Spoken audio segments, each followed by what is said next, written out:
Friends, good morning అండి. ప్రతి ఒక్కరు కూడా ఫ్రెండ్స్, ఎవరు ఎప్పుడు నీతిమంతులు కాదండి. తప్పు చేసిన ప్రతి ఒక్కరు కూడా తప్పు అని తెలిసినప్పుడు, నీకు కుటుంబం ఉంటే, నీకు తల్లిదండ్రులు ఉంటే, నీకు పెళ్ళి అవ్వకుండా ఉంటే సరిదిద్దుకోవడానికి ఎప్పుడూ ఒక అవకాశం ఉంటుంది ఫ్రెండ్స్. తెలిసి తెలియని కాలంలో తప్పు చేస్తే అది తెలుసుకొని పెళ్ళైన తర్వాత నీకంటూ ఒక భార్య, నీకంటూ ఒక భర్త వచ్చిన తర్వాత సరిదిద్దుకోవడానికి మీకంటూ దేవుడిచ్చే ఒక వరమై పెళ్ళి. పెళ్ళైన తర్వాత కూడా ఫ్రెండ్స్, పిల్లలు కలిగిన తర్వాత వయసు అయిపోయిన వాళ్ళు కూడా తప్పుల కోసం పరుగులు పెట్టే మగవాళ్ళు, ఆడవాళ్ళు సమాజంలో చాలామంది ఉన్నారు ఫ్రెండ్స్. అవసరం కోసం తప్పు చేస్తే తప్పులేదు కానండి, కానీ కొవ్వెక్కి అహంకారంతో, గర్వంతో కట్టుకున్న భార్యను భర్తను భార్య మోసం చేసి ఆడవాళ్ళు కానీ మగవాళ్ళు కానీ ఫ్రెండ్స్ తెలుసుకోవాల్సింది చాలా ఉంటుందండి. నీ పిల్లలు నిన్ను అసహించుకోగతలగని, సమాజంలో నేరెత్తి చూపించగతలగని, నీ వయసు అంత వచ్చినా కానీ నీకు ఇంకా సిగ్గు లేదా అని అడుగుతారు. దీనికి మొగుడు ఉండా కానీ పిల్లలు ఉండా కానీ దీనికి సంసారం అంటే లెక్కలేదా అని అడుగుతారు. అవసరం కోసం తప్పు చేసేవాళ్ళు ఫ్రెండ్స్, అది ఒంటరి వాళ్ళు కావచ్చు, భర్త లేని వాళ్ళు కావచ్చు, దిక్కులేని వాళ్ళు కావచ్చు, కుటుంబాలలో ఎన్నో కోల్పోయిన వాళ్ళు సమాజంలో చాలామంది ఉన్నారు. అలాంటి వాళ్ళని చూసి ఎప్పుడూ కూడా వేలనగా మాట్లాడమాకండి. ఎందుకనంటే తప్పు చేసిన వాళ్ళ అవసరం కోసం చేస్తున్నారా, వాళ్ళ కండ లేకపోయి చేస్తున్నారా, వాళ్ళ కడుపు నిండగా చేస్తున్నారా, వాళ్ళకు వచ్చిన కష్టాన్ని తీర్చుకోవటానికి తప్పు చేస్తున్నారు. ఏ మనిషి ఎప్పుడు ఏమీ లేని స్థితిలో అండగా ఆదరించేవాళ్ళు లేనప్పుడే ఒక ఆడది మరొక ఆడదానికి శత్రువుగైనా మారిద్ది, ఒక ఆడదానికి సాయం చేయడానికైనా నిలబడిద్ది.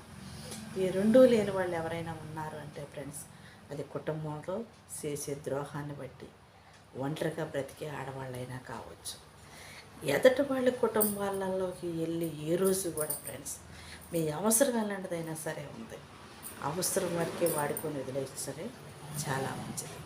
కానీ ఎదట వాళ్ళ కుటుంబాలు కూల్చే వరకే మీ ఒంటరితనాన్ని, మీకు అవకాశం ఉంది కదా అని చెప్పేసి భర్తకు భార్య దూరంగా ఉండేవాళ్ళు, భర్తను వదిలేసిన వాళ్ళు, భర్త చనిపోయిన వాళ్ళు ఎదట వాళ్ళ కుటుంబాల్లోకి వెళ్ళి, భార్య బిడ్డలు ఉండేవాళ్ళ జీవితాల్లోకి వెళ్ళి ఫ్రెండ్స్ మీరు నిందల పాలు, అవమానాలు పోయి 10 మందిలో అసహించుకునేలాగా చేసుకోమాకండి ఫ్రెండ్స్.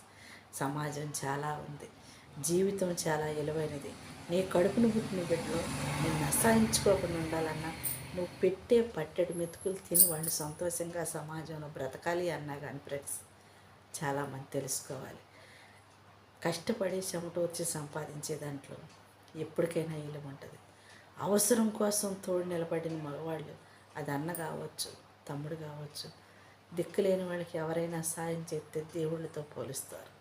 కానీ మీ శరీరాన్ని అప్పగించి మీ జీవితాలలోకి వాళ్ళ తీసుకొచ్చుకొని ఎదట వాళ్ళ కుటుంబాలను కూల్చే విధంగా ఉంటే నీచంగా మాట్లాడతారు. అలాంటి దిగజారే జీవితాన్ని ఏ ఆడవాళ్ళు కూడా ఒంటరితనంతో ఉండేవాళ్ళు మరీ చెప్తున్నారు ఫ్రెండ్స్.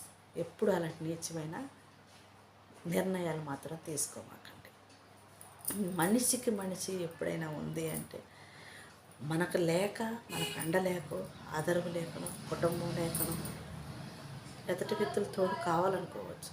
కానీ మనలాంటి వాళ్ళే మనకు తోడుగా ఉండాలని కోరుకోవటంలో తప్పులేదు. కానీ కుటుంబాలు ఉన్నవాళ్ళు, భార్య బిడ్డలు ఉన్నవాళ్ళు మనం సొంతం చేసుకోవాలి, వాళ్ళ కుటుంబాలు కోల్చాలి, ఆ ఆడదాన్ని అన్యాయం చేయాలని ఎప్పుడూ ఒక ఆడద మరొక ఆడదాన్ని ఉసురు పోసుకోమాకండి ఫ్రెండ్స్.